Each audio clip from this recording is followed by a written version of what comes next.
this position, it's white to move. What would you play?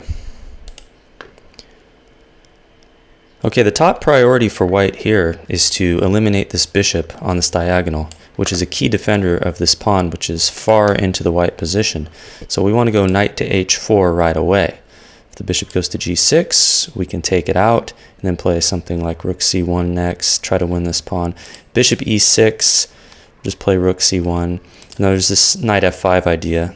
We'll just drop back to f3 so the bishop can't get back on that diagonal. If you wait, let's say you play something like rook c1. Now we got knight g6. Now you're not going to be able to play knight h4.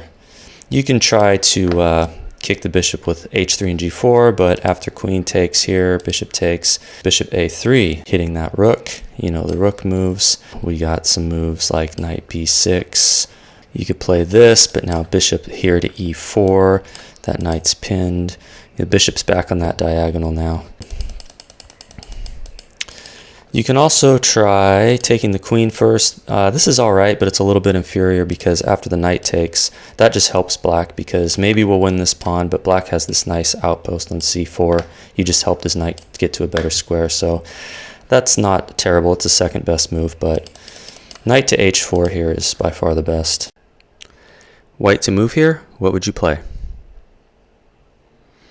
As you can see, white's down a piece, but has a couple extra pawns. So white can get the piece back with an advantage with rook takes f6. Now if queen takes queen, we take with the rook, and we've gained a piece there. G takes f6, runs into queen h6, checkmate, so that's not playable. And then of course, rook takes f6, we got queen takes e8, and black loses the queen. Black to move, what would you play? Since black is down a pawn, the best thing for black to do is to attack the knight by rook to f8, and this will either force a draw by repetition or black can regain the pawn.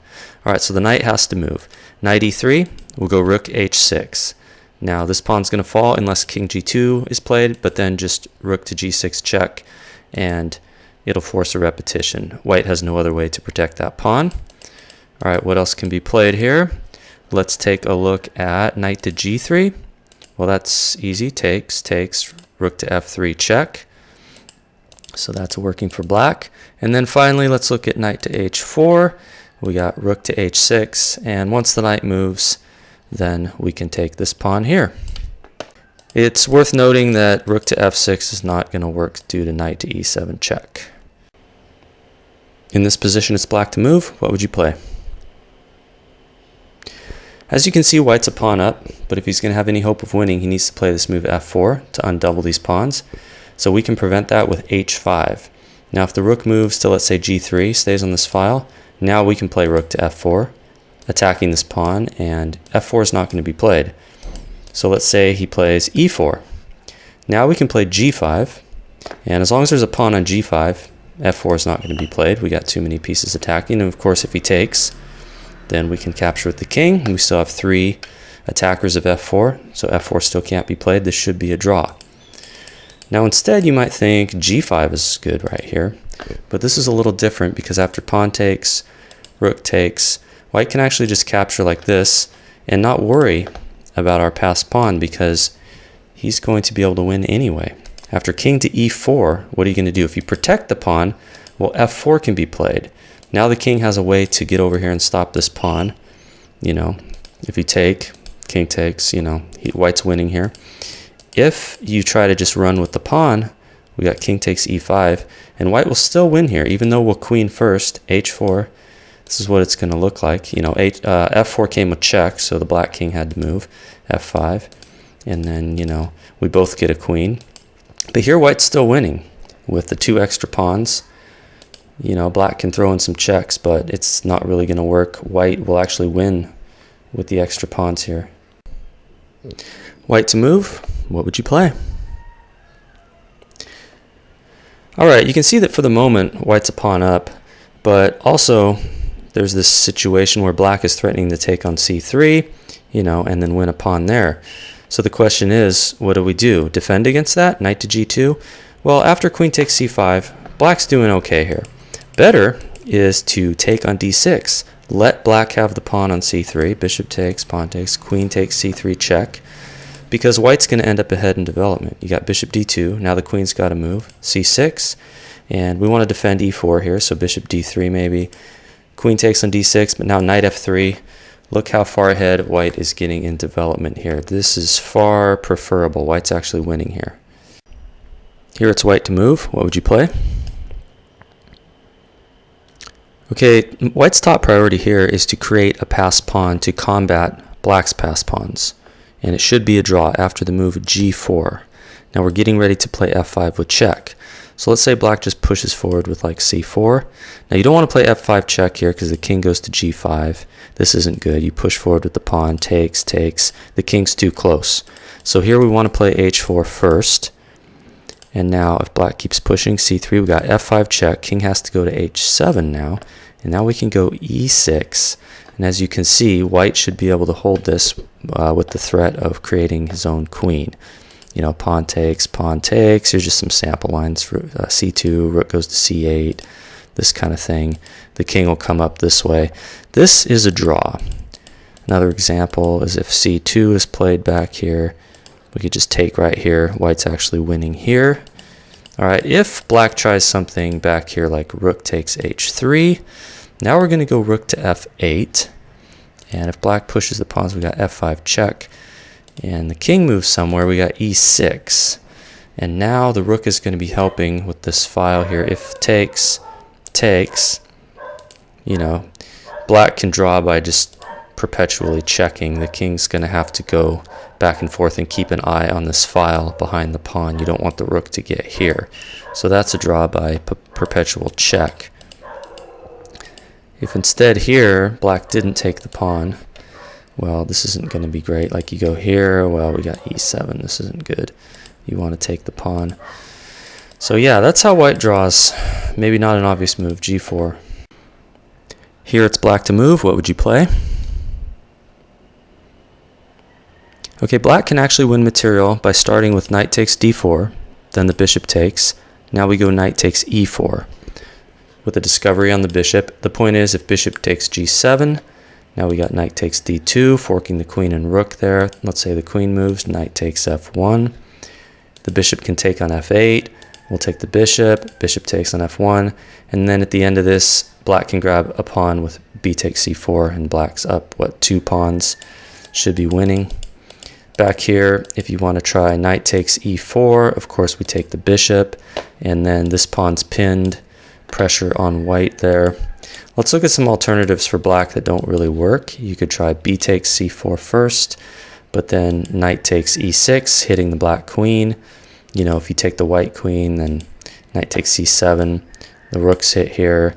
Let's say the rook moves somewhere. Now the knight can just move here. This isn't working for black. White's actually up a piece. Let's say you take the knight. Now we have queen takes c4. Okay, white's doing fine here, actually winning. And let's look at bishop takes c4. Bishop takes, and then if we take on c4, queen takes c4 here. This knight's hit, it's not really working for black. Let's say knight takes d4 here. White's going to throw in this bishop takes f7 check. This is nice. Rook takes. Now what's the difference here? If bishop takes d4, we can still play knight takes e4 with the discovery on the bishop. But after knight takes, bishop takes, now we got queen d5. Dual threats of taking this rook here, also hitting the bishop. So this is not working the same as simply playing knight takes d4.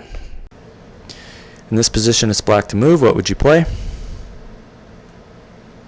The best move here is going to be c4. So that if white tries to develop the bishop, bishop d2, we got c3, kicking the bishop back. Pawn takes, the bishop can go to e1. And we're going to go rook e2, invade. You know, the pawn on c2 needs to be defended, but then we can double the rooks. And white's just going to be a little too slow in getting developed. Bishop f2, and now we can go rook d2, looking to go like this, and double the rooks that way. Now let's look at what happens if d takes c4 back here. D takes c4, we're going to play d3, which is a powerful move because it activates our dark square bishop.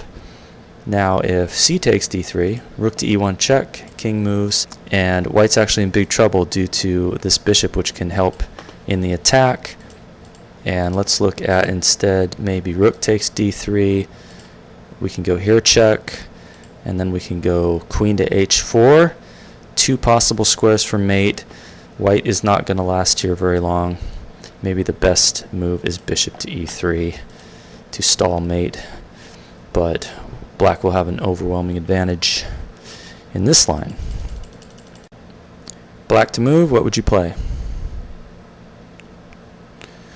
The best move for black here is going to be c4. With this move, black is hoping to eliminate both of white's central pawns.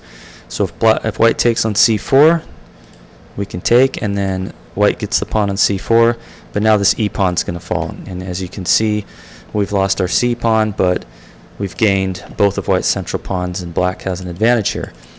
If black tries to defend with knight g3, adding more defense to this pawn on e4, there's c takes d3, queen takes, then we can just move the queen, develop like this. There's pressure on this pawn. If white ever pushes forward with e5, we got takes, takes, then we can hit the queen with tempo. Queen moves, and after knight d7, now this pawn's weak. It's going to be hard to defend. You can't play knight g4 because that knight's pinned, and it's kind of looking like that pawn's going to fall. White to move, what would you play? The best move is bishop to e4, attacking that knight on c6, which is pinned to the rook. So the key variation here is d takes c5, queen takes d8. You got to take with the bishop or you'll lose your rook. And then bishop takes c6, and now it looks like black's in trouble. The rook's hit, the bishop on d8 is hit, but there's bishop b7.